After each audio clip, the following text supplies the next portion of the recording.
Welcome to the Airplane News Update. This is the week of March 29, 2021.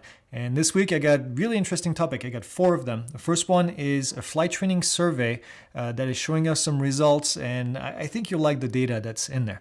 I'm going to talk about a new advisory circular that was published by the FAA that relates to pre-flight briefings, and this is a ton of really good information in this thing. We'll talk about AOPA that wants to change some procedures to have gliders have a specific squawk code, and this is something that if you're flying airplanes, something that you need to know about. And then lastly, we'll take a look at some videos of the last Airbus A380 that's leaving the factory line and going to its customer. So let's get started. The first thing this week is RedBird. RedBird is a company that builds simulators. You may have flown a RedBird simulator. I've got quite a few hours on some of these from my flight training days. And RedBird is publishing a survey every year looking at the state of the flight training industry. And they ask questions. I think there was over 2,000 people that replied to this survey. And some of the results were really interesting. One of the things that they looked at is the average cost of flight training. And we find that on average, the cost of a flight instructor is between $55 and $65 an hour. So if you're paying less, good for you, you're below average. If you're paying more, well, you're the reason why the average is so high. The rental was around $150 per hour. And then the simulators had a pretty big variance between $45 and $85 an hour. I'd like to know if you're renting right now, tell me the price for your instructor for the airplane, what airplane you're flying, and also tell me the price for simulators if you're using them. I think it's always interesting to see different places in the country charging different things. But something that was really interesting in here, obviously this is a survey from a simulator company, and they asked questions about how people looked at using simulators during flight training.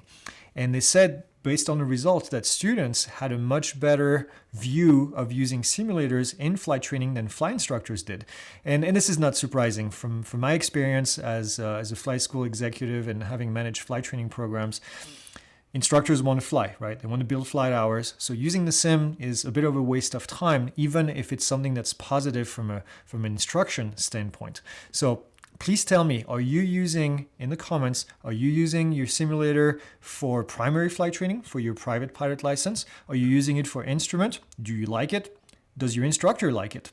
And I'd like to hear kind of your comments on this. Personally, as a flight instructor, as somebody who's pretty much spent his whole life during flight training, I think the sim has a big place in flight training. And even as a primary trainer for a private pilot, there is a lot of things that you can do in the sim to learn, and not everybody would agree with this, but from a procedural standpoint, I think there's a ton of really good usage of the sim. Even if the sim is very basic, it doesn't have to be very complex or very expensive, but I think there's a ton of really good applications. Let me know in the details right here. One thing that I found from the survey, a quote that I thought interesting when I read it to you, it says 80% of non-pilots have no interest in becoming pilots, even if the cost was not a factor.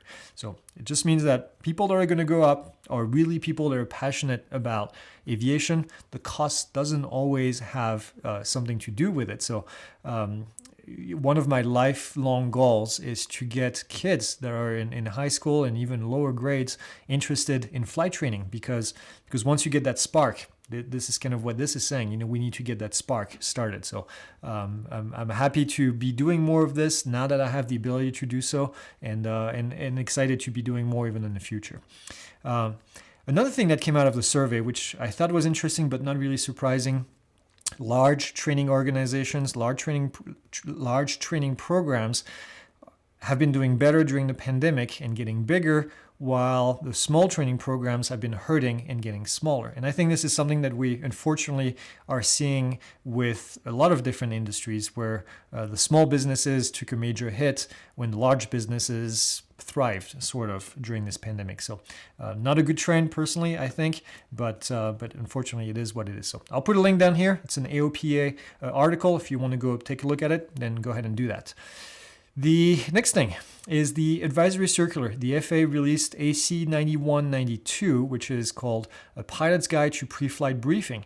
And in that advisory circular, it's a 21-page document. It has a ton of really good information, from pre-flight briefing to planning your route, weather interpretation, risk identification, risk mitigation, risk assessment, and I think it's a really good read. So if you have a little bit of time, I'm not going to go into all the details in here, but if you have a little bit of time, please go and take a look at it, download it, print it, and then just read a page every evening or so. Especially if you're a student pilot, this will give you a lot of really good tips on how to do this. They actually included a lot of new technology, including ADS-B, including the FAA weather cameras that they have available, and then plenty more. So again, I'll put a link down in the description. Make sure you go take a look at that.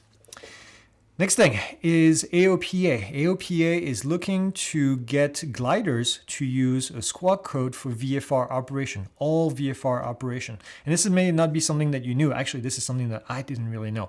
At the moment, aircraft or gliders that are doing VFR operation that are not in contact with ATC are going to squawk 1202.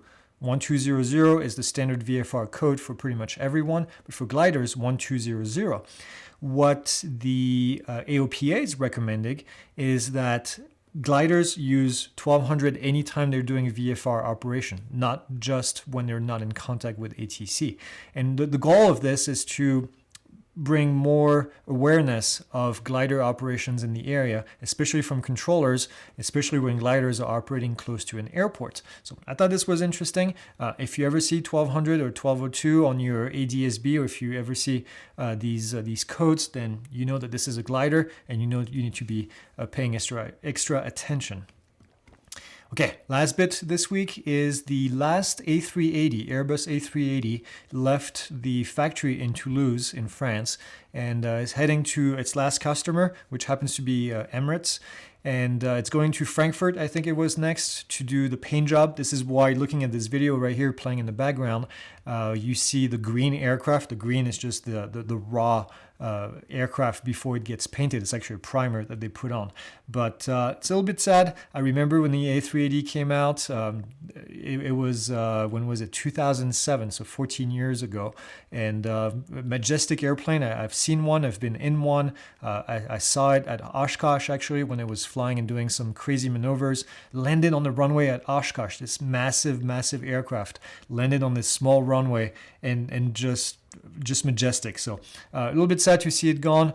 Not the right time, unfortunately, for this kind of aircraft. They spent a lot of money on R&D, and the aircraft, being 4 engines, is getting beat by 787s, even Airbus A380, which is a much better fit for most of the airlines. So goodbye to the A380 for right now, and we'll see, I'm sure, some of them flying around for a little while before they all get retired eventually. All right, that's all I got. Like, subscribe, leave your comments, do all you do. We reached a big milestone this week, 100,000 enrollments in our courses on Pilot Institute, and 70,000 students. So I'm grateful, as always, for you guys, for all the comments that you put in the course, the emails that you sent. I love seeing your success every single day, and I'm really excited about this. So make sure that you watch the news updates for the drone that we have on the other side. I'm talking about new DJI drones. I'm talking about a drone hitting a windshield. This is actually a really cool video. You'll see what happens if you go watch over there. And then there's a new drone exam and new regulation coming out next week. So if you're into drones, make sure you head over there. And even if you're not into drones, go out there if you want to be a pilot, because drones are going to be part of the airspace for the long time to come. So make sure that you are aware of what they can do and can do. All right, that's it. I'm going to shut up, and I will see you guys next week. And in the meantime, fly safe.